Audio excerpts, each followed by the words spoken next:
साधु ऐसा चाहिए जैसा सूप सुभाय சாறு சாருக்கோ கஹீரகை தோத்தா தேயி உடாய். ஸோ என்ன சொல்கிறாரு, சாது அப்படின்னா ஒரு செயிண்ட்டு இல்லை ஒரு குட் பர்சன். அவர் எப்படி இருக்கணும் அப்படின்னா ஜேசா எந்த மாதிரினா சூப்பு சுபாய்.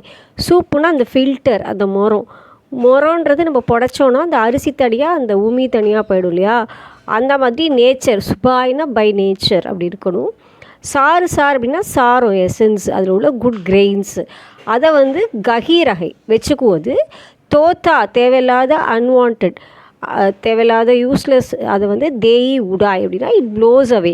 அதை என்ன பண்ணிடுது, அது ரிமூவ் பண்ணிடுது இல்லையா. அந்த மாதிரி நம்மளும் வாழ்க்கையில் நிறைய எக்ஸ்பீரியன்ஸஸ் இருக்கும், குட் அண்ட் பேட் இருக்கும்.